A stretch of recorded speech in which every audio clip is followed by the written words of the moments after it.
Jumpa lagi dengan saya, Bapak Ibu sekalian, di Renungan GKI Sangkrah Solo.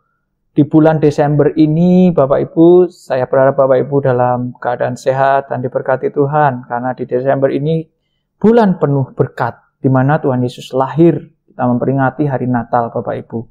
Sebelum kita lanjut dalam perenungan harian pada hari ini, mari kita tunduk dalam doa terlebih dahulu. Mari kita berdoa, Bapak Ibu. Bapa di surga, terima kasih Tuhan untuk berkat yang Tuhan sudah berikan kepada kami semua. Kami merasakan di bulan-bulan Desember ini, kami merayakan Natal, kami juga menerima banyak berkat yang daripadamu. Kami bersyukur Bapa. Pimpinlah renungan harian pada hari ini supaya kami dapat belajar firman daripadamu dan kami dapat melakukannya dalam kehidupan kami sehari-hari. Terima kasih Bapa, di dalam nama Tuhan Yesus kami berdoa. Amin. Renungan harian pada hari ini saya ambil dari Filipi 3 ayat yang ke-10 dan Matius 16 ayat yang ke-24. Bapak Ibu buka dulu Filipi 3 ayat 10. Mari kita baca sama-sama. Yang ku kehendaki ialah mengenal Dia dan kuasa kebangkitannya dan persekutuan dalam penderitaannya, di mana aku menjadi serupa dengan Dia dalam kematiannya. Itu Filipi 3 ayat 10 ya Bapak Ibu. Kita lanjut ke Matius 16 ayat 24. Lalu Yesus berkata kepada murid-muridnya, setiap orang yang mau mengikut aku, ia harus menyangkal dirinya, memikul salibnya, dan mengikut aku. Hidup ini bukan tentang diri kita ya Bapak Ibu, tapi tentang Tuhan. Nah, sama-sama Bapak Ibu, saya pun belum bisa melakukan itu. Makanya saya selalu mau belajar firman Tuhan. Saya mau baca, saya mau merenungkan firman Tuhan. Ya, supaya apa Bapak Ibu? Hidup saya ini adalah hidupnya Tuhan. Tentang apa yang Tuhan mau, bukan apa yang kita mau. Bapak Ibu. Tuhan Yesus saja pasrah. Bapak Ibu ingat yang di Taman Getsemani sebelum Tuhan Yesus disalib, ya, dia bicara tentang terjadilah sesuai kehendak Bapa. Nah, hidupnya Tuhan adalah hidupnya Bapa. Sudahkah kita melakukan itu untuk Tuhan kita? Kita harus menghadapi semua penderitaan, ya, dan pikul salib seperti Yesus. Ya. Kan ada videonya tuh yang kita pikul salib Tuhan Yesus ya. Secara fisik berat, secara fisik diludahin, dicambuk ya. Berat Bapak Ibu. Seperti kehidupan kita refleksikan dalam kehidupan kita sekarang. Berat juga masalah kita itu banyak ya. Tiap orang memang beda-beda masalahnya. Ya. Karena kita masing-masing punya salib yang harus kita pikul, dan itu beda-beda salibnya ya. Kita jalani hidup kita masing-masing, tapi kita sama-sama pikul salib.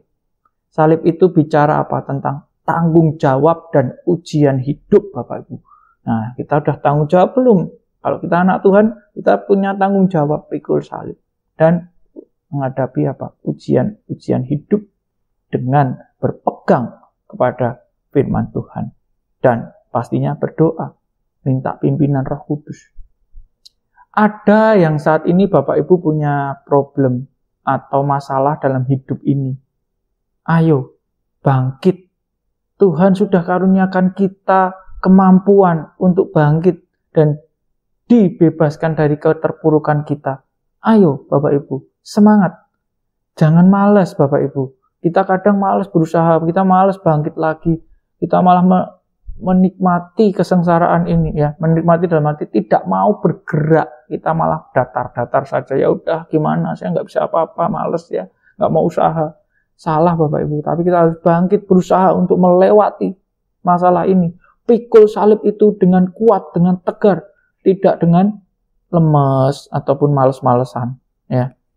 Buat keputusan yang benar dan hidup untuk Allah. Dia pasti memampukan kita. Percaya Bapak Ibu. Ya, pegang firman Tuhan, lakukan firman Tuhan. Pasti kita bisa melewati. Karena apa? Tuhan Yesus saja bisa melakukan itu, memberi contoh kepada kita, menjalani firman Tuhan. Makanya kita harus sama seperti Tuhan Yesus, mampukan diri kita untuk taat. Ya. Baca lagi ya Bapak Ibu, renungan harian 1 Korintus 15 ayat 43. Nah, kita buka Alkitab kita lagi. Bunyinya begini, ditaburkan dalam kehinaan, dibangkitkan dalam kemuliaan, ditaburkan dalam kelemahan, dibangkitkan dalam kekuatan. Nah, jelas sekali firman ini. Kita lanjut ke 1 Korintus 6 ayat 14. Allah yang membangkitkan, ya, Tuhan akan membangkitkan kita juga oleh kuasanya. Nah, Bapak Ibu yang punya masalah, Bapak Ibu yang punya beban berat, ini saatnya kita bangkit. Pegang firman ini Tuhan. Tuhan Yesus saja dibangkitkan oleh Allah, kita juga pasti dimampukan melewati dan memikul salib kita dengan kuat dan tegar. Amin. Mari kita tutup renungan harian ini dalam doa. Mari kita berdoa. Bapa di surga, terima kasih Bapa untuk renungan dan firman-Mu hari ini yang sudah membuat kita semua semangat, sudah memampukan kita semua untuk bisa ke depan memikul salib dan menjalani hidup ini dengan penuh semangat Bapak Ibu. Terima kasih Bapa, kami serahkan seluruh hidup kami ini ke dalam tangan dan kuasa-Mu. Dalam nama Tuhan Yesus kami berdoa. Amin. Terima kasih Bapak Ibu. Tuhan Yesus memberkati.